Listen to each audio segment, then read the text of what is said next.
পড়াশোনা করতে করতেই হয়তো বিবাহিত হচ্ছেন এবং সেই ক্ষেত্রে তারা যদি একসাথে থাকেন তাদের যে স্টুডেন্ট লাইফের যে খরচটা, প্রথম পয়েন্ট ছিল আমাদের আবাসিকতার পূর্ণাঙ্গ রোডম্যাপ প্রণয়ন এবং নতুন হল নির্মাণের উদ্যোগ। রোডম্যাপ প্রণয়নের সাথে সাথে আমরা আগে পূর্ণ আবাসিকতা আনার যে ব্যাপারটা সেটা নিশ্চিত করতে চাই। তারপরে অনাবাসিক যে শিক্ষার্থী রয়েছে তাদেরকে ভর্তুকি প্রদানের একটা পয়েন্ট ছিল, তাদেরকে ভর্তুকি প্রদান। এবং ৩ নম্বর পয়েন্টে যে কিন্তু সেটা ছিল অবশ্যই আমরা কাউকে অনাবাসিক রেখে কাউকে আবাসিকতার মধ্যে আনবো সেই বৈষম্য আমরা করার জন্য সেটা দেইনি।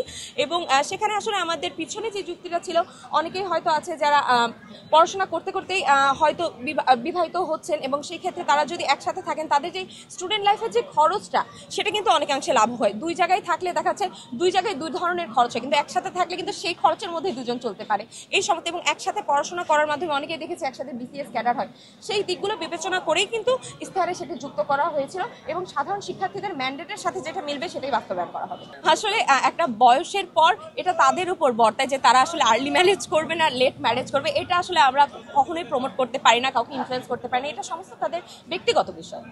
আমাদের প্যানেলটা আমরা সাজিয়েছি যোগ্যতার উপর নির্ভর করে। আমরা যে সকল পদে যাকে দিয়েছি তারা সকলে তার নিজ নিজ জায়গা থেকে নিজের যোগ্যতার সাক্ষরতা রেখে গেছে এবং তারা সকলেই সৎ, মেধাবী এবং তাদের যোগ্যতার প্রমাণ রাখার খাতিরেই কিন্তু শিক্ষার্থীদের প্রতিনিধি করার জন্য আমরা সেই প্যানেল থেকে তাদের মনোনীত করেছি।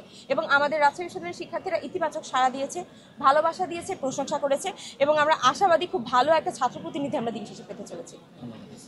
সবকিছু বিবেচনা করেই কিন্তু সে আমাকে সমর্থন জানিয়েছে, আমাদের প্যানেলকে সমর্থন জানিয়েছে যাতে সে তার ইস্তেহারগুলো, আমাদের প্যানেলের ইস্তেহারগুলো একসাথে আমরা বাস্তবায়ন করে শিক্ষার্থীদের সাথে কাজ করতে পারে। এবং আলহামদুলিল্লাহ যে ভালোবাসাগুলো আমরা পেয়েছি তারও অনেক শুভাকাঙ্ক্ষী আছে। সকলেই যে আমাদের ভালোবাসাগুলো জানাবে, আমরা একসাথে যদি সেই ভালোবাসাগুলো পাই আমরা একটা ভালো ছাত্র প্রতিনিধি নিচ্ছি।